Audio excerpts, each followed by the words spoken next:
Au 27e jour de l'invasion de l'Ukraine par l'armée russe et suite au vaste mouvement migratoire des populations vers les pays limitrophes, un communiqué du ministre des Relations extérieures signé le 17 mars 2022 informait l'opinion publique nationale et internationale de ce que le gouvernement camerounais a été et demeure sensible à la situation de ses compatriotes vivant dans cette zone. 6 mesures prises par le gouvernement dans l'urgence. On va citer quelques-unes. Instruction a été donnée au ministre des Finances de débloquer et transférer immédiatement des fonds auprès de l'ambassade du Cameroun à Berlin pour la prise en charge des compatriotes en détresse. Mise sur pied d'une cellule de veille qui suit au quotidien l'évolution de la situation. Sensibilisation sur les mesures de sécurité à observer. Mobilisation de la quasi-totalité des représentations diplomatiques du Cameroun en Europe pour continuer à apporter l'assistance nécessaire aux Camerounais. Le 5 mars 2022, le ministre des Relations extérieures dit dans son communiqué que des équipes de diplomates camerounais, une équipe de diplomates camerounais a été dépêchée aux frontières de l'Ukraine avec la Pologne, la Moldavie et la Serbie. Cette équipe travaille en étroite collaboration avec les organisations internationales et les présidents des associations des Camerounais qui se sont mobilisés à cet effet. Madame, Monsieur, bonsoir, bienvenue et qu'il soit votre décryptage quotidien de l'actualité de lundi à vendredi 19h, 21h, 18h, 20h. Greenwich Mean Time.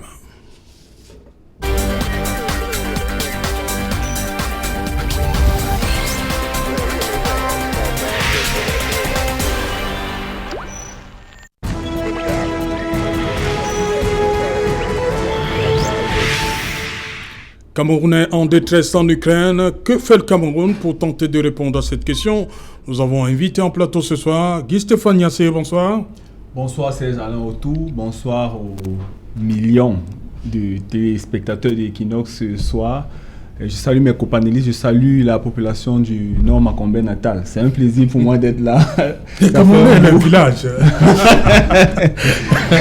Faut-tu penser au village, hein? Ah oui, c'est dangereux si on ne salue pas les gens du village?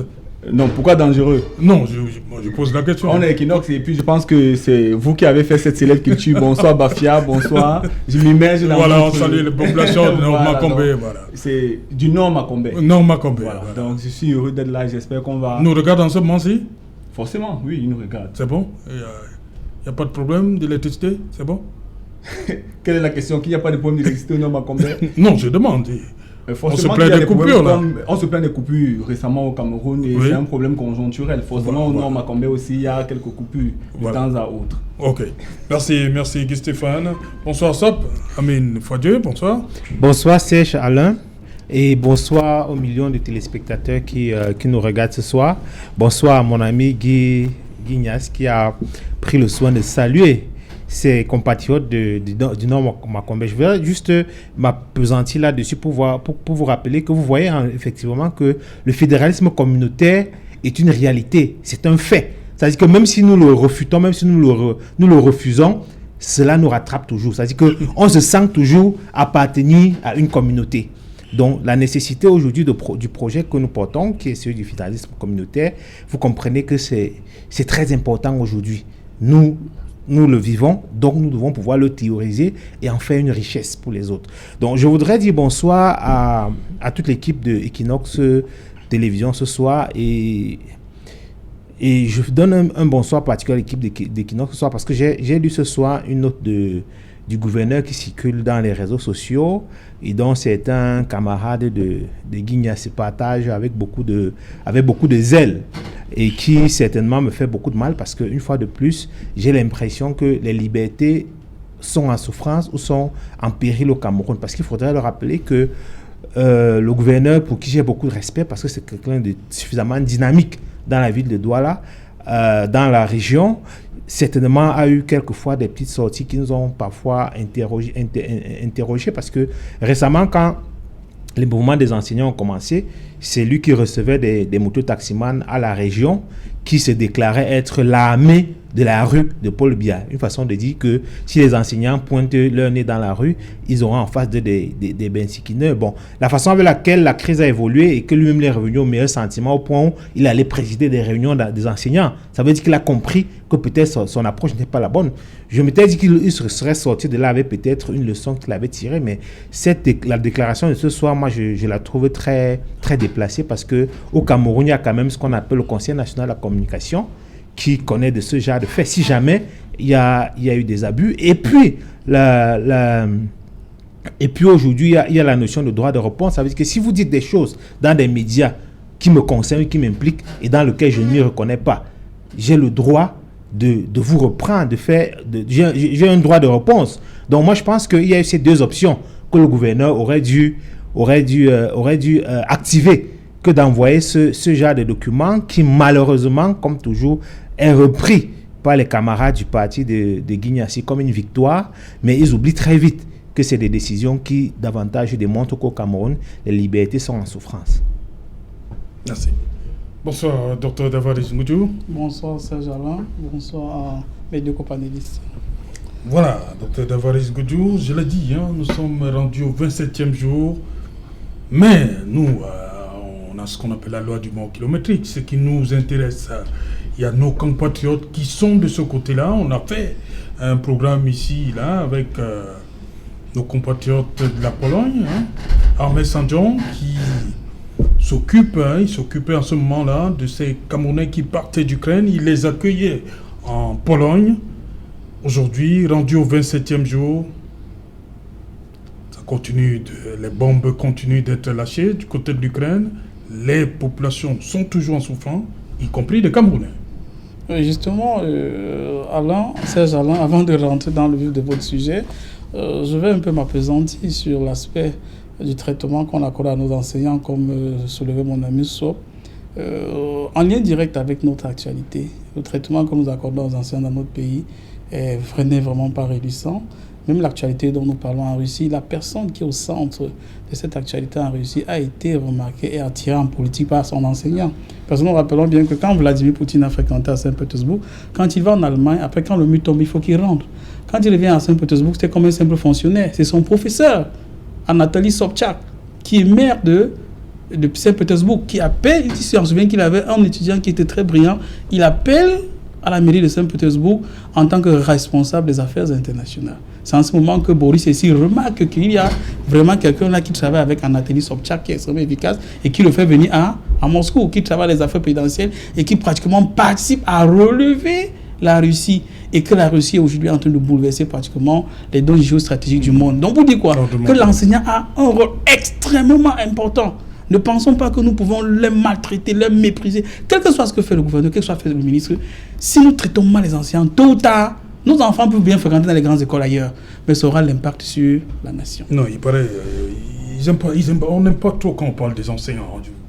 Parlons de l'Ukraine. Ok, parlons de l'Ukraine. Voilà. Oui, justement, mais non. Oui, justement. Oui, allons-y. Exact. Nous sommes en train de frôler les plus de 3 semaines déjà. Et nous nous rendons compte que l'armée russe est allée dans la phase 2 de l'opération. Parce que dans la phase 1, il fallait prendre les dispositions, être extrêmement prudent, demander, parce qu'on voulait que les civils quittent les grands centres urbains, notamment Mariupol, Kharkiv, Kiev, Kherson. Et nous nous rappelons bien que dans cette que les civils le quittent, mais malheureusement, il y a des bombardements. Justement, nous beaucoup, parce que dans la première, nous savons que... Pour qu'ils quittent, il faut bombarder? Non, pas forcément. Dans les éléments qui sont partis sur le terrain, vous savez, il y a le fameux Z, qui est l'armée du Sud, la district militaire Sud. Il y a les Spetsnaz, les forces spéciales russes, qui sont à X. Il y a les A, qui sont les gars, les Tchétchènes, de Kadyrov. Ouais. C'est les gars qui sont extrêmement brûlaux, plutôt ces gars. Quand ils sont arrivés, ils ont commencé à tout écraser sur le chemin. Il a fallu que le président de la Tchétchénie, Arman Kadyrov, il est parti, c'est très surprenant, il était sur le front à Kiev. Il est rentré à Moscou demander au président des institutions de donner la possibilité d'être un peu plus ferme. Et là, dans la phase 2, puisque vous avez remarqué qu'il y a des couloirs humanitaires qui ont été tracés pour retirer les éléments à Mariupol, dans la phase 2, depuis 2-3 jours, ils ont commencé à utiliser, dans la phase 2, les armes hypersoniques. Ils ont utilisé les Kinjal, les missiles Kinjal, Mark 12, donc 12 fois la vitesse du son. Ça commence à frapper. Et quand ça frappe, c'est fait que c'est extrêmement précis. Mais il y a des chances que les dégâts collatéraux soient extrêmement importants. D'où l'aspect principal de votre thématique, nos frères qui sont aussi en Russie, On a perdu un compatriote la semaine dernière. Hein. Justement, c'est même très surprenant que ce soit seulement un seul. Puis, il faut remarquer que l'Ukraine est en frontière pratiquement avec l'Union européenne, de par la Pologne. Or, beaucoup de Camerounais qui veulent rentrer en Europe, dans l'Union européenne, parfois passent par l'Ukraine. Donc, certes, il y a des gens qui sont là pour fréquenter, il y a des gens qui sont là pour travailler, mais la plupart utilisent ça comme un passage pour aller dans l'Europe même, c'est-à-dire l'Union européenne. Donc, il y a des milliers, il y a des chiffres officiels, mais il y a des chiffres officieux, puisqu'il y a des gars qui passent parfois par la Turquie pour s'y trouver. Et maintenant, dans ce brouhaha-là, dans ces bombardements-là, il y a beaucoup de nos compatriotes qui traversent des difficultés énormes. Et force est de constater, il y a la note que vous venez de lire du ministre délégué au Migré chez nous. Moi, je pense pour ma part que si nous sommes à 3 semaines, et vous avez votre communiqué, ça date du 17 mars. Du 17 mars, c'est-à-dire il y a quelques jours. Voilà. Je prends premièrement le communiqué d'abord très très tard. Voilà. Ça, non, je vais poser la question. Surtout, Guy Stéphane, voilà, le communiqué, il est 17 mars. Ça fait quand même beaucoup de jours. Donnez-moi quand même quelques minutes pour réagir à ce qui a été dit avant. Oui, je n'ai même pas encore posé ma question. Vous allez réagir, je sais. J'ai fait exprès de donner d'abord la parole. Je sais que vous voulez à tout prix réagir. Le communiqué, il est daté du 17 mars 2022. Et quelque part, on nous dit, en date du 5 mars 2022, des équipes diplomatiques camerounaises ont été dépêchées aux frontières de l'Ukraine avec la Pologne. Et je crois le 4 mars, nous faisions un programme ici avec des Camerounais de l'autre côté qui se plaignaient. Mais dans ce communiqué, voilà, je vais lire ce qu'il dit le ministre, peut-être ça qui dérange. Toutes ces actions démontrent à suffisance que, contrairement à ce que certains médias malveillants diffusent sur la supposée inaction du gouvernement, le chef de l'État a dans ces cas déployé tous les moyens nécessaires. Je vous dis qu'avant le 5, nous avons eu des Camerounais qui s'occupaient d'autres Camerounais. Eux-mêmes, avec leurs propres moyens. On nous dit le 5 mars. Et on nous dit, certains médias malveillants diffusent sur la supposée inaction du gouvernement. Vous avez ce passage ou bien c'est seulement sur ma copie Guy Stéphane? Je l'ai. Ah, vous l'avez? Voilà. Comment comprendre donc, nous avons fait, c'est une façon de dire que nous avons fait un programme ici avec des Camerounais qui étaient en Pologne. Je dis bien, il y a Armel Sanjon et toute son équipe qui nous ont dit qu'ils accueillaient comme ça des Camerounais qui étaient en détresse. Je l'ai ma question. Oui. Ah, d'accord. Comment comprendre cette façon de toujours attaquer la presse? J'aimerais vous voulez répondre? Je vais commencer par répondre à mon ami Sop. J'ai une petite histoire pour vous. Ma grand-mère du nom Macombé, quand elle vivait encore, elle avait une manie. Elle soignait tout avec le Sumonobisic. Vous connaissez ce que c'est? Une petite potion qu'on appelle Sumonobisic. Quand vous avez mal à la tête, elle vous donne cela. Quand vous avez cassé le genou, elle vous donne. Même si vous avez mal au ventre, elle vous donne. Elle soignait tout. Et quand je vous écoute avec votre fédéralisme communautaire, vous vous comportez exactement comme ma grand-mère avec le Sumonobisic. Dès que vous entendez quelque chose, vous êtes excité. Il faut que vous disiez fédéralisme communautaire. Je salue Norma Macombé. Finalement, vous dites fédéralisme communautaire. Et même votre président du PCRN. Lorsque cette crise des enseignants a commencé, que vous essayez de récupérer aujourd'hui à votre gloire, il a commis un communiqué sur Facebook où il disait que les enseignants ne l'ont pas voté. C'est pour ça qu'ils souffrent. Il faut qu'à la prochaine échéance électorale, ils aillent voter pour lui. Comme ça, le fédéralisme communautaire va régler leurs problèmes. Arrêtez un peu ça. Aujourd'hui que j'ai grandi, j'ai compris que le Sumonobisic de ma grand-mère ne peut pas tout soigner. Essayez un peu, lorsque vous avez votre fédéralisme communautaire, de surmesurer. Ce n'est pas à tout vent que vous allez le sortir. Maintenant, en ce qui concerne le... Est-ce que les Camerounais n'ont pas aidé d'autres Camerounais dans cette crise? Ils ont aidé. Moi-même, j'ai vu des vidéos où des Camerounais aidaient. Vous comprenez donc l'esprit de cette sortie? Oui, l'esprit de cette sortie. Je pense pas, quand on dit médias malveillants, ces gens-là... Non, il parle de l'inaction. Non, qui diffuse la supposée inaction. Le paragraphe parle de médias malveillants. Oui. Bon, moi, je pensais pas que c'était médias malveillants. Non, c'est pas ce que nous disons.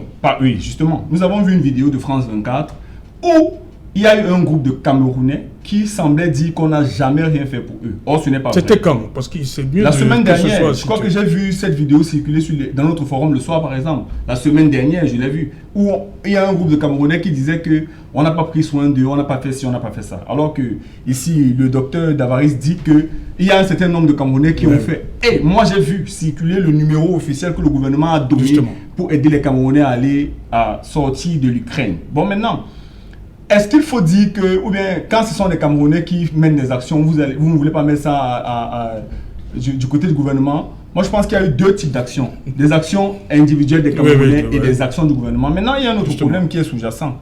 Le docteur Davaris a semblé le lever, mais il n'est pas allé en profondeur. Beaucoup de Camerounais qui sont en Ukraine veulent utiliser cela comme un passage pour aller en Europe. Quand on demande de les rapatrier, on les rapatrie où? Au Cameroun. Moi, mon petit sondage, il y en a plein qui ne veulent pas rentrer au Cameroun. Et donc, s'ils ne veulent pas rentrer au Cameroun, comment on fait? Maintenant, la situation est là, on ne peut pas encore faire le bilan, mais moi, je vous prendrai à témoin, avec la pandémie Covid, on a rapatrié des Camerounais en Asie, en Europe. Et tout frais payé du gouvernement. Je n'ai pas entendu les médias exalter cela. Moi, je fais confiance au communiqué du ministre parce que il faut qu'on remette les pendules à l'heure. Parce que si le ministre n'avait pas fait sa sortie, je pense que dans ce média, on serait en train de dire que le gouvernement ne communique pas assez. Parce que c'est souvent cela. Lorsque le gouvernement ne fait pas un communiqué, on dit qu'il ne communique pas assez. Mais là, il a communiqué en faisant comme une petite histoire de ce qui a eu à se passer. Les mesures prises. Et donc, que les Camerounais se soient déployés de leur côté, je pense que c'est noble. Ça montre que nous sommes un peuple fier. Et à côté de ça, on ne peut pas nier toutes les actions du gouvernement qui ont été faites et qui sont en train d'être faites. Maintenant, pendant qu'on débat, peut-être que les actions ne sont pas complètes. Il y a toujours des choses à améliorer. C'est à ça que le PCN devrait servir. Peut-être à proposer des choses qu'on peut améliorer, à souligner ce qui a déjà été fait et peut-être proposer.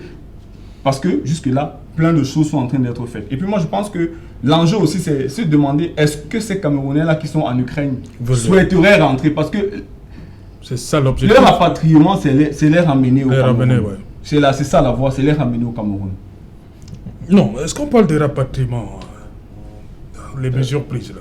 Non. Est-ce que l'objectif c'est de les ramener au Cameroun? Le mot n'est pas correct peut-être, mais on va les ramener où? Et ça la particularité du communiqué, c'est que c'est aérien.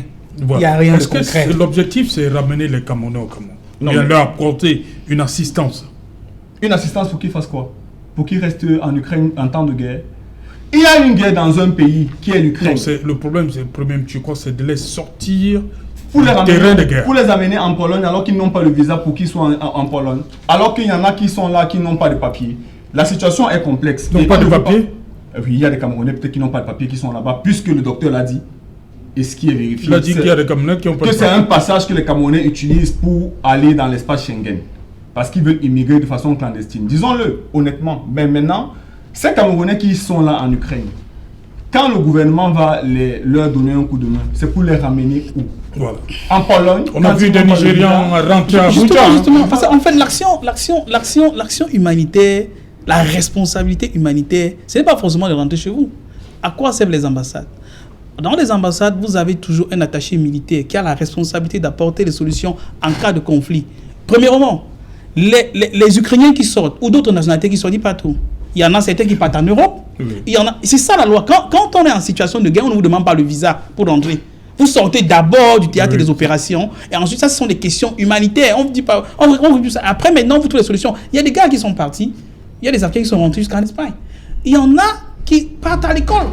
Puis ils sont censés continuer. Ils étaient là-bas pour des études. C'est vrai que mon avis... Est-ce que ça ne vaut pas seulement pour les Ukrainiens? Est-ce que, comme dit Stéphane Niasse, les Camerounais, une fois qu'on les a sortis de l'Ukraine, c'est pour les ramener au Cameroun, forcément, ou bien ça dépend des objectifs. Qui continuent à rester en Europe. Non, vraiment, il y a des Camerounais là-bas qui étaient là pour leurs études. Ils étaient régulièrement inscrits dans des universités. On devrait les apporter une solution. Entre d'abord. Leur trouver une autre université. Oui, une possibilité. D'abord, l'État du Cameroun, les ambassades, l'ambassade à Moscou, qui a la compétence dans la zone, qui l'ambassade à Berlin, qui est plus proche géographiquement de la zone. Il y a d'abord nos ambassadeurs, mais surtout les autorités, ukrainiennes qui existent. Il y a beaucoup d'argent qui est débloqué de par le monde entier pour apporter assistance aux Ukrainiens. S'il vous plaît, il y en a qui ont quand même les visas de jusqu'à 3 ans dans l'Union européenne. Les Camerounais peuvent au moins finir leur année. Il y en a qui étaient en dernière année. Il y a des universités en Europe qui sont susceptibles de les recevoir. Ce n'étaient pas les gars qui étaient clandestins. Je veux dire, on ne peut pas mélanger et ceux qui n'ont pas les papiers et ceux qui ont des papiers. Du moins, qu'est-ce que vous avez fait? Qu'est-ce que l'on a fait pour ceux qui ont les papiers déjà? Quand je regarde le communiqué est totalement aérien. Si vous prenez des semaines après pour faire ce type de communiqué, regardez d'abord le caractère flou. On vous dit, on a demandé au ministère des Finances de débloquer l'argent. Combien? Le montant. Pourquoi ne pas dire le montant? Pourquoi ça doit être toujours dans le flou? Je peux répondre. Non, une minute. Oui. Ok, je voudrais intervenir là, mais je voudrais d'abord rendre hommage à une personne.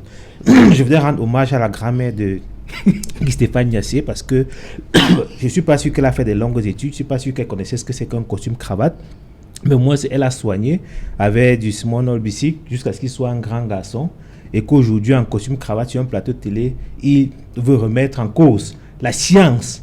Parce qu'au moins, même si c'était une mauvaise science, ça lui a permis d'être un grand monsieur qui peut venir sur des plateaux télé et s'exprimer. C'est pour ça que ça veut dire que le fédéralisme communautaire. Ça veut dire que il faut croire aux recettes qui marchent et non aux recettes qui sont aériennes. Ça c'est d'un. Maintenant de deux, pour revenir à la situation de l'Ukraine, je voudrais d'abord rappeler aux gens que la guerre actuellement en Europe de l'Est, c'est une guerre mondiale. Ce n'est plus une guerre de l'Europe de l'Est.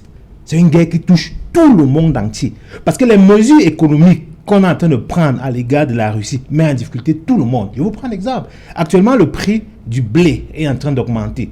Donc même celui qui se trouve au nord Makombe va ressentir la guerre sur lui parce que le pain est en train de grimper. Le fer à béton de construction est en train de grimper parce qu'il faut qu'on le rappelle. Le Cameroun en 2020 a importé pour 860 000 tonnes de blé. Donc pratiquement 150 milliards. En se rendant compte que 35% de ce blé vient de la Russie. Le Cameroun a importé pratiquement 70% de son fer à béton de la Russie et de l'Ukraine. Donc, ça, c'est des éléments qui en étant en difficulté, va créer encore une autre inflation. Et c'est comme ça dans tout le monde entier. Actuellement, l'Europe est en train de ressentir, l'Occident est en train de ressentir les coûts, parce que l'énergie est en train de grimper. Donc, la guerre... Restons sur la détresse. J'arrive. Pour la détresse, je précise que c'est une guerre internationale, comme pour dire que quoi? Comme pour dire que la riposte ou la gestion humanitaire a aussi une réponse internationale.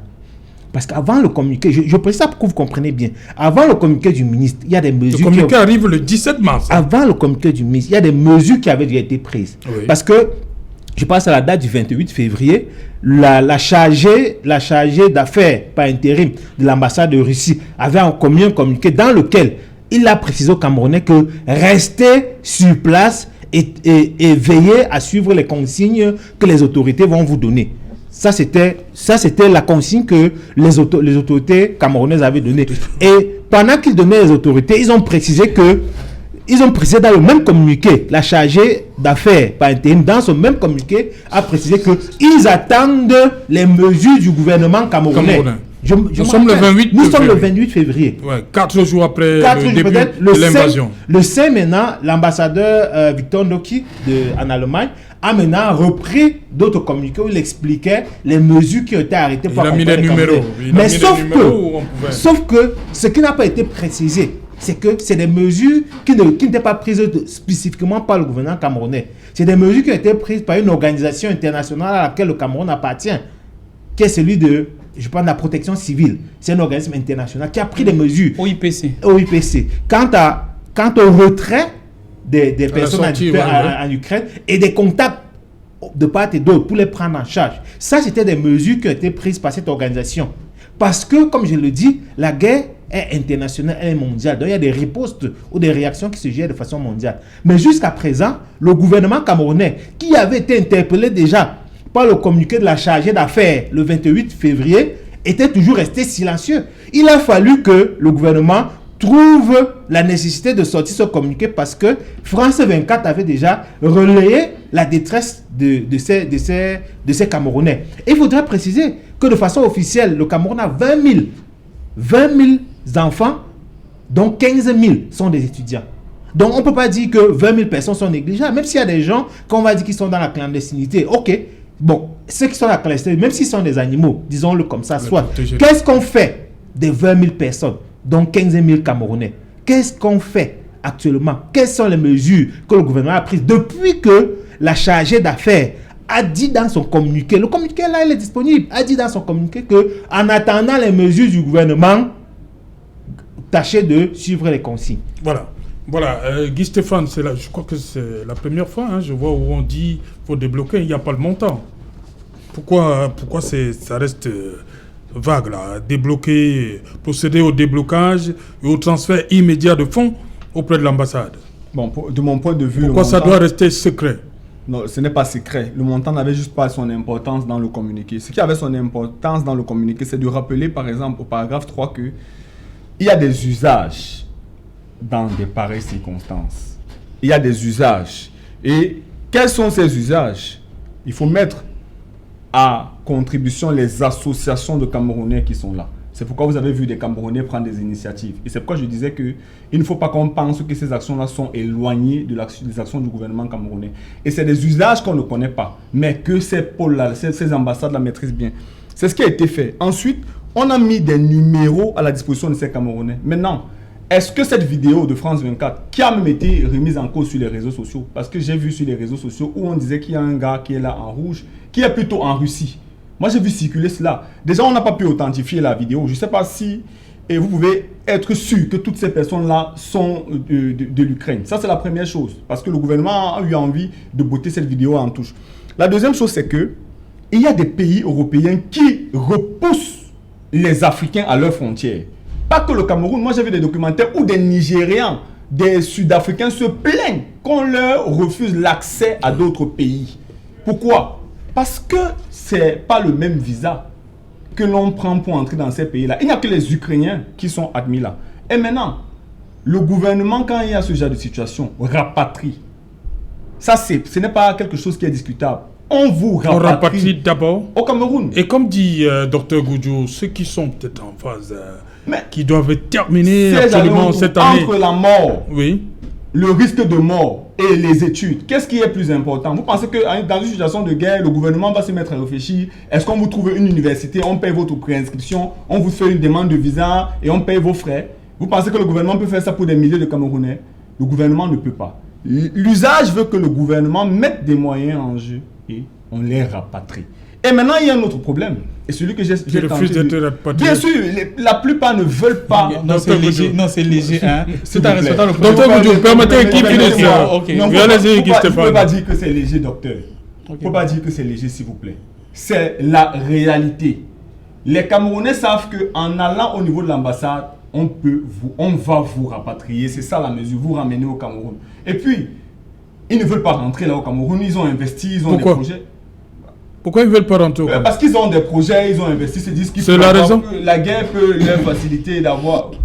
Quelle est la raison? Non, je te pose la question. Ceux qui sont rentrés quand il y avait la pandémie Covid, pourquoi ils sont rentrés? Bon, pour ceux qui sont déjà en règle, qu'est-ce qui a été fait avec eux? Pour ceux qui sont déjà en règle jusqu'à présent. Donc, sur les 20 000 de façon officielle, que le Cameroun reconnaît 20 000 personnes qui sont en règle, donc 15 000 sont étudiants. Ça, c'est les données que le Cameroun a. Oui. Pour ces 15 000, pour ces 20 000, qu'est-ce qui a été fait jusqu'à date? Ou alors, on attend toujours l'argent du ministère des Finances pour faire quoi que ce soit. Quand vous lisez le communiqué, est-ce que vous ne voyez pas ce qui a été fait? Non, vraiment. Ceux qui sont rapatriés, ça c'est clair dans le communiqué. Qui a été rapatrié? Combien de personnes ont eu de l'assistance? Combien de personnes ont été rapatriées? Oui, Stéphane, si vous avez terminé avec, vous dites qu'il y a des Camerounais qui ne veulent pas rentrer. Oui, ça fait partie des conflits, des challenges que le gouvernement a. C'est ça qui coince en ce moment-ci. Oui, pourquoi on ne puisse pas tous les rapatrier? Parce qu'il y en a qui ne veulent pas rentrer. Non, pardon. Oui. Docteur Goudjou. J'ai dit que mon ami, mon frère, donc sur les 20 000 là, ils ont dit que non, on peut faire mourir en Ukraine que rentrer. Mais il n'y en a pas ça. Quelles sont des mesures qui ont été prises? Je prends un exemple simple. À l'époque, vous avez pris un très bon exemple, l'époque du Covid. L'État du Cameroun a affrété les avions. L'État nigérian qui est à côté de nous a affrété les avions. Le Ghana a affrété les avions. Oui, depuis le 1er mars. Le Ghana a affrété les avions. Le Sénégal de même. Comment on peut dire? Et je vous assure, des nations qui sont très puissantes comme le Niger, on peut faire une collaboration. C'est-à-dire, ok, gars, quand vous prenez vos gars là-bas, et on peut faire un pont aérien avec nos mesures. On fait un pont aérien sur Moscou ou même à la frontière là. Puis en réalité, une bonne partie de Donetsk, de Lugansk, des opérations, c'est pour de la Russie. En réalité, c'est la Russie. Ces gars-là, à Donetsk et à Lugansk, ils ont des passeports russes. C'est la Russie qui a mis ça particulièrement là-bas. Est-ce qu'on peut faire un point aérien? Vous prenez nos gars là-bas, on les rapatrie. Même à partir du Nigeria, on peut voir comment venir déjà ici. Faites-les déjà rentrer en Afrique. On peut s'entendre comme ça, on règle ça. Les Européens, ce qu'ils font, hein, dans tous les pays où il y a une ambassade de l'Union européenne, quand il n'y a pas, même s'il n'y a pas l'ambassade de l'Union européenne, s'il y a un pays membre de l'Union européenne, il fait d'office ambassade de l'Union européenne. Quelle que soit la difficulté à laquelle l'Européen est confronté, l'ambassade réagit directement comme son réticent. Ah, c'est d'un et de deux. Quand même, je crois qu'il y a cela quelques temps, nous avons loué un avion 700. On a lu ça en Ukraine même. Hein? Coïncidence. C'est que c'est même pas, on peut aller lu ça en Ukraine. Et de deux, de l'autre côté, au Cameroun, nous avons au niveau d'abord des attachés militaires au niveau des ambassades. Les ambassades sont censées représenter exactement le Cameroun. Au niveau du ministère de l'administration territoriale, il y a quand même un département qui s'occupe de la sécurité civile. Quel est son rôle actuellement? Quittons là. Même au niveau de l'armée. Au niveau de l'armée du Cameroun, on dispose des avions Hercule C-130. C'est-à-dire, vous dites que vous n'avez pas d'argent. On dit, OK, vous n'avez pas d'avion. OK, les avions militaires qui sont stationnés là, on peut les décoller. Nous sommes en situation humanitaire. C'est-à-dire, on vous demande pratiquement aucun droit. Qu'est-ce que vous faites? Vous donnez votre plan de vol, vous donnez l'immatriculation de l'avion. OK, atterrissez dans n'importe quel aéroport qui est sécurisé. On peut seulement se rendre compte que, OK, ça c'est un avion camerounais à but humanitaire qui prend les ressources camerounais pour rentrer avec. Vous n'avez aucun, même si un franc, tout ce qu'on va faire, c'est de mettre le carburant ici à SCDP et de partir. La base est ici à côté à Douala. C'est magique ça. Est-ce qu'on a besoin de prendre les mesures aériennes comme cela? Les gars, qu'est-ce que vous avez dit? Docteur Guy Stéphane dit que les Camerounais ne veulent pas rentrer. 20 000 personnes, ils veulent mourir. Alors que les parents disent qu'ils veulent... Non, ce que je dis aussi, c'est que vous n'avez pas recensé... S'il vous plaît, vous n'avez pas recensé ceux qui sont rentrés. Vous avez semblé dire que rien... S'il vous plaît. Vous avez semblé dire que rien n'est fait. Combien de personnes sont rentrées? Le gouvernement n'a pas encore communiqué parce qu'il est en train de faire son travail. Par exemple, quand il y avait la pandémie Covid, vous avez toujours facilement jeté le propre comme ça sur les actions du gouvernement, mais plus tard, vous avez eu le nombre de personnes qui sont rentrées. Attendez que l'action finisse pour avoir le nombre. Non, l'action ne peut pas... J'ai dit que il y a une partie qui est en train d'être rapatriée et le challenge c'est qu'il y en a qui ne veulent pas rapatrier. Vous avez vu les images comme moi des Camerounais qui préféraient traverser à pied pour aller dans d'autres pays ou des Nigérians ou d'autres pays. Ça c'est des on est au 27e jour de guerre quand même. Et nous sommes et en plus c'est pas une question. Peut-être le problème de... c'est que le gouvernement communique de façon concrète les chiffres des personnes qui sont rentrées. Peut-être là ça va vous rassurer. Ou bien je vous assure que l'État du Cameroun ne peut pas affréter un avion, aller prendre les gars en Ukraine et venir s'atterrir à Yaoundé ou à Douala. Personne n'est au courant. Ça ne se peut pas. Surtout pour une situation. Moi je voudrais faire une précision s'il vous plaît. C'est une situation suffisamment sérieuse. On parle de 27 jours de guerre. Dans un pays où vous ne connaissez personne. Dans un pays où les centres commerciaux sont détruits, fermés. Donc vous n'avez pas d'alimentation, vous n'avez pas de santé, vous n'avez pas d'énergie et vous ne pouvez pas sortir du pays parce qu'il y a du racisme. Bon, combien de Camerounais sont encore en Ukraine? Dites-le nous. Non, pourquoi? Parce que vous semblez... Je vous dis que les chiffres du Cameroun disent qu'il y a 20 000 Camerounais en Ukraine, donc 15 000 sont étudiants. Qui sont encore en Ukraine depuis que la guerre a commencé. Pour l'instant, ils disent que vous voyez les Camerounais qui sont là-bas. Et il y en avait pour l'instant au début de la guerre. De toutes les communications qu'on a eues de l'ambassadeur... Est-ce qu'ils sont encore 20 000 On a vu, comme je l'ai dit, à l'entame de l'émission, il y a des Camerounais qui sont organisés au niveau de la Pologne. Avec moyen, n'est-ce pas? Mais avec tout ce qui a été fait. Beaucoup de Camerounais, on est sûr quand même que beaucoup sont déjà sortis. Avec tout ce qui a été fait, n'est-ce pas? Nous exhortons donc, par exemple, l'ambassadeur Victor Ndoki, qui est en Allemagne, qui communique suffisamment sur cette situation, de nous dire combien de Camerounais sont sortis. Vous savez que le défaut de communication aussi est un problème. Comment on fait pour savoir que les Camerounais sont sortis? Comment on fait pour savoir que 10 Camerounais sont sortis, que 1000 Camerounais sont sortis? Et je vous dis que si le ministre délégué avait les chiffres exacts, il ne peut pas faire ce communiqué sans se concerter avec ses collaborateurs. S'il était concerté avec les ambassadeurs et que l'ambassadeur lui aurait dit que Monsieur le ministre, nous avons déjà 500, nous avons 1000 Camerounais qui sont sortis, qu'on a rapatriés de telle façon, il aurait mis mettez à notre disposition un avion pour les rapatrier. Je veux dire que même si on n'a pas encore besoin d'avion, mais qu'ils ont été sortis d'Ukraine et qu'ils sont par exemple à Pologne, hein, il aurait dit dans ce communiqué qu'à date, nous avons peut-être 500 Camerounais ou 1000 Camerounais qui se retrouvent en Pologne parce qu'ils ont utilisé tel chemin que nous recommandons aux autres de suivre. Non, le problème, ce communiqué, il ne dit rien de clair. Monsieur Niassé, une minute. Monsieur, imaginez que vous êtes en Ukraine à l'heure où vous parlez. Depuis 27 jours, il y a la guerre. Vous êtes caché dans un sous-sol. N'est-ce pas?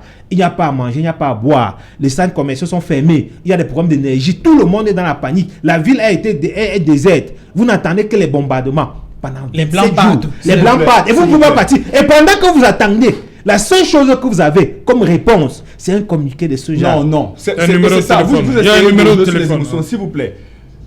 ce que vous semblez vouloir botter en touche, parce que vous connaissez, c'est qu'il y a des usages. Et le communiqué précise qu'il y a des usages en pareilles circonstances. Quels sont ces usages? Le gouvernement travaille avec les associations des Camerounais. À 27 jours, à 27 jours, cette collaboration a permis de sauver combien de Camerounais? C'est un chiffre donné. Non, mais vous ne savez pas. Comme vous qui savez donner, non? Non, laissez-moi aller. C'est comment? Ok, on vous écoute. Il y a des usages, c'est la première chose. Ces usages ont permis de faire évacuer les Camerounais. Combien? Non, ce n'est pas ça la question. La question est que vous semblez dire que rien n'est fait. Rien n'est fait parce qu'on n'a aucune information là-dessus. Ah voilà. Voilà. Si vous n'avez aucune information, comment vous pouvez supposer que des milliers de Camerounais sont là? Parce que vous avez semblé dire en début d'émission que ces Camerounais qui sortaient de l'Ukraine, c'était de leur propre chef. Quand on vous communique maintenant que, en fait, c'était pas de leur propre chef, c'était des usages parce que l'ambassadeur rentre en contact avec les au début. C'est pas ça. Non, c'est pas ça. On a vu une émission avec un Camerounais en Pologne. On a vu un Camerounais en Pologne, Armel Santon. Il était le seul. Non, pas le seul. C'est un exemple. Il faisait partie d'une organisation. Il faisait partie d'une organisation qui faisait sortir les Camerounais, qui accueillait les Camerounais. Et il nous a même dit qu'il n'avait pas l'aide. Non, à l'époque, Il n'avait non. pas. Il a même dit À ce qu'il n'avait moment-là, pas l'aide du gouvernement. il n'avait pas l'aide. En ce moment-là, On est à 27 jours. Des compatriotes sont sous les bombes, sous les immeubles qui s'écroulent. Ils n'ont pas à manger, ils n'ont pas d'eau, ils n'ont pas d'énergie. Ils sont terrés comme des rats. La seule chose que vous dites, c'est qu'on attend que le ministre des Finances débloque de l'argent. Ça a un sens. Non, mais vous Monsieur Niasse, imaginez que c'était vous. Le communiqué ne nous dit pas le nombre de Camerounais. Non, mais vous dites que le communiqué dit qu'on déjà... attend le ministre. Et maintenant, quand je vous dis que vous n'avez pas bien lu, vous dites que combien de Le Camerounais... communiqué dit quoi? Vous savez, Le communiqué vous dit faites quoi? ce que vous faites très bien au PCRN. Vous surfez, vous voulez surfer. Et il manque un peu, j'attends que vous sortiez le mot fédéralisme communautaire parce que c'est ce que vous faites très bien. On a un communiqué qui nous détaille ce qui a été fait. Oui, ça dit L'argent que est sorti. les Camerounais sont On a des usages qui sont là. Bon, maintenant, quant aux normes, peut-être que le ministre va le communiquer au moment opportun. 27 jours. Sauf que, 27 là, jours. vous ne pouvez pas nous dire précisément quels sont les Camerounais qui sont en détresse, le nombre de Camerounais qui sont en détresse. Vous construisez tout ce que vous dites là, avec vos émotions, votre voix grave. Vous construisez votre argumentaire sur une vidéo que vous avez vue sur une chaîne. Je ne parle pas de la vidéo. S'il vous plaît, s'il vous plaît. Moi, j'ai envie de demander même à Serge Alain Autou. Nous, on est habitués à ce que c'est Equinox qui nous sorte ce genre de vidéo. J'ai envie de dire, si Equinox n'a pas sorti ce genre de vidéo, parce que même quand il y avait... Moi, j'ai fait le débat ici chez vous, quand il y avait la situation en Guinée. Quel genre de vidéo? Les vidéos où les Camerounais sont en détresse. Equinox est spécialisé à nous sortir les vidéos où les Camerounais sont en détresse. Sur le plateau, vous m'avez montré des vidéos en Guinée où on tapait les Camerounais. Mais attends, pourquoi cette fois-ci Equinox ne nous a pas sorti des vidéos où les Camerounais sont en détresse? Peut-être parce qu'il n'y a rien à voir. Et puis vous construisez tout votre propos sur une vidéo que vous avez vue à France 24. Quand on sait tout ce qui se passe autour de ce média et quand on sait le propre qui est jeté sur ce média partout ailleurs. Donc, vous êtes là sur un plateau aujourd'hui, vous avez musclé votre argument simplement parce que vous avez vu une vidéo. Maintenant, quand on retourne au communiqué, on vous dit qu'il y a des usages qui ont été mis en place. Il y a un numéro que vous avez vu circuler. On vous dit que des choses sont en train d'être faites. Quand vous ne pouvez plus rien dire, vous demandez que le gouvernement vous communique les chiffres. Le gouvernement communiquera certainement les chiffres, mais là, ayons de la réserve. La réserve, c'est quoi? Vous pouvez, vous, au PCRN, puisque vous êtes des opposants, vous connaissez comment ça se passe dans ce genre de situation de guerre, puisque vous avez l'expérience politique. Sortons d'ici avec une ou deux pistes que vous pouvez donner au gouvernement pour que le gouvernement s'en trouve enrichi, parce que c'est votre rôle. Votre rôle n'est pas de venir juste sur le plateau, crier à partir d'une vidéo et vous accrocher. Moi, je pense que aujourd'hui, là, vous n'avez pas des éléments factuels qui vous permettent de dire qu'on a tel nombre de Camerounais qui sont sous les coups de bombes. Parce qu'au début de la guerre, la plupart des Camerounais ont évacué. On a vu tous les vidéos. Ils sont de où les Camerounais? Non. Où sont ces Camerounais? Où sont ces Camerounais, Guy Stéphane? Mais je l'ai dit en début d'émission. Comme on a dit, les Camerounais venant d'Ukraine, ça ne peut pas se cacher. Je dis, on a vu les Camerounais rentrer de Libye. La plupart sont sortis. Guy Stéphane, quand des Camerounais ont des problèmes, sont en détresse, dans un pays à l'étranger, on a vu les Camerounais de retour de la Guinée équatoriale, on a vu les Camerounais de retour de la Libye, on voit les Camerounais. Les Camerounais qui reviennent d'Ukraine. Pourquoi on ne les voit pas? Nous sommes au 27e jour. Premièrement, ce que vous dites, ça confirme. Où sont donc les Camerounais qui sont sortis d'Ukraine? Permettez-moi, ces gens-là, la première chose, ce que vous dites, ça confirme que quand les Camerounais sont en détresse à l'étranger, on les ramène au pays. Non, première chose, vous avez confirmé confirmé cela. Oui. Maintenant, la deuxième chose que j'ai tente de vous dire depuis le début de l'émission, c'est que l'Ukraine, c'est un cas particulier. Des Camerounais sont en Europe. Ils ne veulent pas rentrer au Cameroun. Donc, ils trouvent des solutions pour rester en Europe. quels que soient les pays dans lesquels ils vont rester. La plupart n'aimeraient pas rentrer au Cameroun. Pourquoi ils n'aimeraient pas rentrer? Pourquoi ils ont quel problème avec le Cameroun? Mais ils ne veulent pas rentrer parce qu'ils veulent avoir les papiers Schengen. Ils veulent avoir les papiers Schengen. Ils préfèrent mourir. Ça dit que le retour au Cameroun. Non, il dit que le signe, c'est reconnaître que le Cameroun, c'est un enfer pour les Camerounais. Non, mais je l'ai pas dit. Je l'ai pas dit. Ils préfèrent mourir là-bas. Ils préfèrent crever dans la les bombes en Ukraine. Je vais rentrer dans son pays. Les sénateurs sont intelligents, ils écoutent ce que je dis. Ils sont sortis de l'Ukraine pour avoir le papier Schengen. Mais est-ce que c'est rentrer? Oh, bien sûr. Parce que le c'est l'enfer. Ils préfèrent mourir, c'est l'enfer. C'est bon qui le dit. On a vu des Ukrainiens voyager dans les gamins avec leur chat. Oui. Et ils sauvent même le chien. Mais nous, Camerounais, vous estimez que de rentrer chez nous, mais je pense aucune mesure n'a été prise. Là, c'est clair. Puisque même quand il dit les mesures là, les mesures usuelles, en fait, c'est quoi? C'est que l'État fait ce que la plupart des États faiblards font, c'est-à-dire s'appuyer sur les organisations internationales. Vous ne pouvez pas, en temps de crise, vous pensez que le Nigeria, l'Afrique du Sud, le Sénégal, tout ça, l'OIP, ça existe. La Guinée, les Camerounais sont rentrés en temps de crise. Mais comment vous dites non, c'est pas comme ça. Non, je n'ai pas dit. Non, je termine. Merci, je peux terminer quand même. Allez-y. Merci.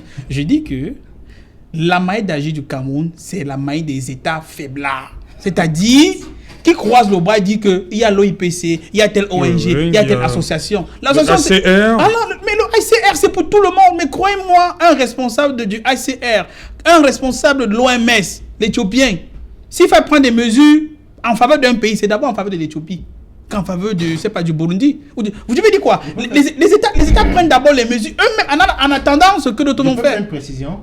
Puisque tout à l'heure, M. Niasse parlait de certaines fameuses vidéos pour lesquelles Equinox semble être spécialiste. Je voudrais que... Non, c'est ce qu'il a dit. Je voudrais aussi, dans la même logique, qu'il se rappelle que jusqu'à présent, il n'y a qu'une seule chaîne de télé camerounaise qui a eu des reportages en direct en Ukraine. Des reportages avec des personnes là-bas qui vivaient la situation, qui nous montraient la difficulté, qui accompagnaient... Exactement. Merci pour le nom. Et je vous dis que pendant que une chaîne privée est en train de le faire, qu'est-ce que la chaîne qui a le budget de l'État est en train de faire? Ça vous montre à quel point la difficulté des Camerounais en Ukraine ne fait rien à personne. Je veux dire, sur les 27 jours de guerre jusqu'à présent, la CIA TV n'a jusqu'à présent pris aucune disposition pour nous mettre au cœur des difficultés. Amin, s'il te plaît, laissons ce débat. Vous semblez vouloir forcément jongler, parce que c'est ça l'expression. Ce sont les faits, c'est pas les jongleries. S'il vous plaît. Combien de Camerounais ont été rapatriés? Quand les Mexicains vont aux États-Unis. a répondu, il dit qu'ils ne veulent pas rentrer. Quand les Mexicains refusent de rentrer des États-Unis, c'est parce que le Mexique c'est l'enfer, c'est ce que vous semblez dire. Quand les Brésiliens refusent de rentrer. Surtout les Oui, bon, mais vous voyez comment le président Trump à un moment donné a mis un mur pour empêcher les Mexicains d'entrer aux États-Unis. Donc, comme vous avez un raisonnement assez simpliste, un peu comme le Simon Obisic, c'est parce que le Mexique c'est l'enfer. Ou bien quand les Ukrainiens tentent d'entrer dans l'espace Schengen en Europe, c'est parce que l'Ukraine c'est l'enfer. Donc votre raisonnement est tellement simpliste. Quand on a ce genre de débat, il faut poser les analyses justes. Les Camerounais refusent de rentrer peut-être parce qu'ils ont leur projet, d'autres ont leur visa, d'autres sont partis de façon clandestine. L'immigration clandestine n'est pas que l'apanage du Cameroun. Donc ne tentez pas de prendre votre argumentaire simpliste là pour résumer ce que j'ai dit. Ce que j'ai dit, c'est que les faits sont là. Il n'y a pas que les Camerounais qui ne veulent pas rentrer. Les Nigérians qui ne veulent pas rentrer, c'est parce que le Nigeria, c'est aussi l'enfer. Vous êtes Nigérien? Non, on a vu des Nigériens rentrer. On a vu des Nigériens rentrer à Abuja. Le pays a refusé les avions. Que d'ici là, le gouvernement va vous communiquer les Camerounais qui sont rentrés. Et en ce moment-là, j'espère qu'on refera le... Pas communiquer, on va les voir. Vous allez les voir. Mettez les avions à disposition et quand vous voyez ces avions rentrer à vide. Laissez-moi aller. Non, sérieux. Mettez les avions à disposition. Et quand nous tous on voit comment les avions vont rentrer à vide, on va confirmer. Ils ont refusé de rentrer. Vous prenez le cas des États-Unis. Les États-Unis ne sont pas en guerre. Le Cubain, le Mexicain qui refuse de rentrer au Mexique, c'est pas que on parle d'une situation. En Libye, on a mis les avions. En Guinée, on a mis les avions. Vous les avez vus. Est-ce que vous avez encouragé ça? Parce que vous semblez dire que le gouvernement ne peut pas mettre les avions. Alors que c'est de la bouche de ces gens-là autour. Un journaliste, vous avez entendu l'information. Les crises précédentes, le gouvernement a réagi. Maintenant, on vous explique que si le gouvernement ne réagit pas, c'est parce qu'il y 27 avait jours de- après.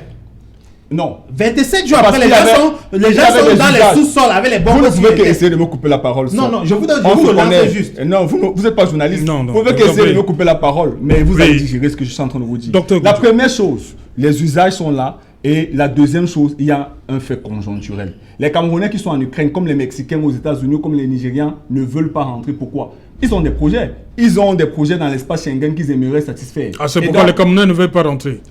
c'est mon point de vue. Bon, peut-être qu'il n'est pas exhaustif, mais c'est ce que c'est mon point de vue et c'est le constat que je peux mettre. Les Et Camerounais puis- vous regardent. Et puis, pas rentrer. Ils sont sortis de l'Ukraine, ils préfèrent rester en Europe. Oui. C'est de ça qu'il s'agit. Les mesures que les associations ont données, c'est de les faire entrer dans d'autres pays. Vous avez vu des vidéos comme moi où on facilitait l'accès aux Camerounais dans On d'autres les accueillait, pays. ouais. Voilà. Voilà, docteur Goudou, on dit que les équipes de diplomates camerounais travaillent en étroite collaboration avec OIPC, le ICR, le CICR. Et pour vous, ce n'est pas... C'est pas encouragé, c'est pas... Non, non, non, non. Vous dites Ce que le n'est pas Cameroun ne négligeable. devrait pas s'appuyer. Non, non, en réalité, ça, ce sont.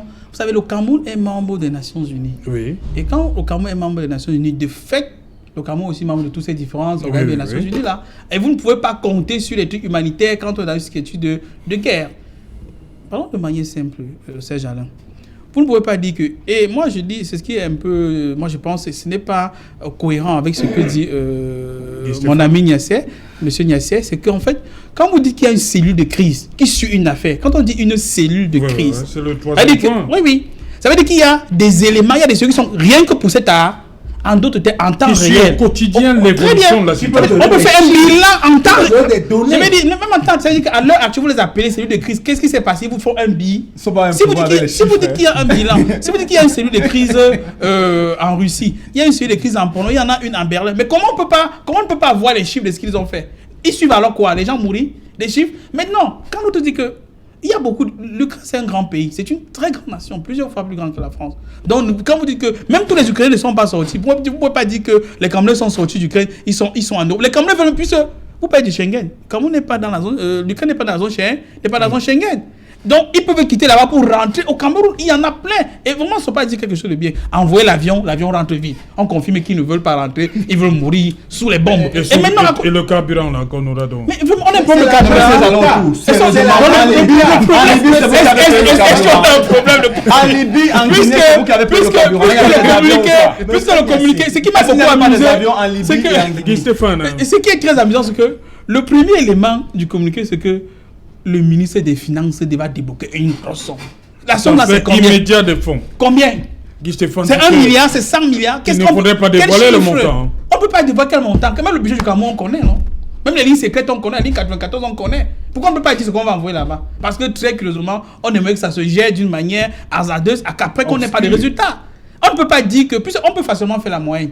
Qu'est-ce qu'on fait? Même si on n'a pas les avions, et nous pouvons le faire, gars. On a des très bons pilotes dans l'armée, dans l'armée de l'air. On prend les 3 avions, on peut faire un pont aérien. C'est rentrer dans les solutions. Les C-130 là, un pont aérien, ça va, ça revient. On paye tous les prix. On n'est pas obligé de payer ça ailleurs. Tout ce que nous avons fait, c'est le mettre au carburant. Les pilotes, on en a plein. Des civils, des Est-ce que militaires. c'est ça le problème, qu'il n'y a pas d'avion? Je ne sais pas. Le En problème, Libye, il n'y c'est... avait pas d'avion. En Guinée, il n'y avait pas d'avion. Je ne Non, sais pas. restons sur le À cas 27 d'Ukraine. jours donc. Et Restons sur le cas des d'Ukraine. deux, à côté de cela, l'une des meilleures compagnies du monde, c'est une compagnie africaine, Ethiopian Airlines, qui a le plus, c'est la première compagnie La du plus monde grande par le flotte. nombre de destinations. Oui. Vous savez, les Lufthansa, même les Arabes là, ils sont derrière Ethiopian Airlines. Je suis convaincu, le Cameroun, vous savez, parce que quand j'ai utilisé le terme faiblard, c'était pas une insulte. On aime beaucoup notre pays. Mais vous savez, on a perdu, on devait être le hub d'Ethiopian Airlines en Afrique centrale. On perd ça parce que, vous voyez, l'aéroport, plusieurs fois j'ai atterri à Douala, il n'y a pas de lumière. Hein. Vous atterrissez à l'aéroport. Non, vous êtes un antipatriote. Non, je suis pas Non, antipatriote. vous dites, toi, Je de vais vos dire, pays. maintenant, on déclasse le hub pour mettre cela Non, il ne faut pas dire ça sur ce plateau. en Guinée équatoriale. C'est-à-dire c'est la Guinée équatoriale qui va être le centre régional Afrique centrale pour Ethiopian Airlines. Je veux dire que rien qu'avec notre position géographique, beaucoup de Camerounais font des affaires en Asie et ils prennent beaucoup Ethiopian. Rien qu'une collaboration simple entre l'État du Cameroun avec Ethiopian Airlines, je vous assure, de par le monde entier. Même les Américains ont donné le chapeau à Ethiopian.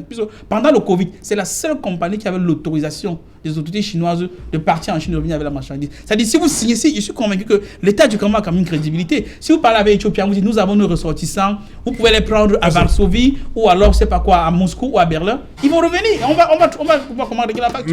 Merci, Dr. Goutou. On revient après le 20h de Cédric pour la deuxième partie Equinox.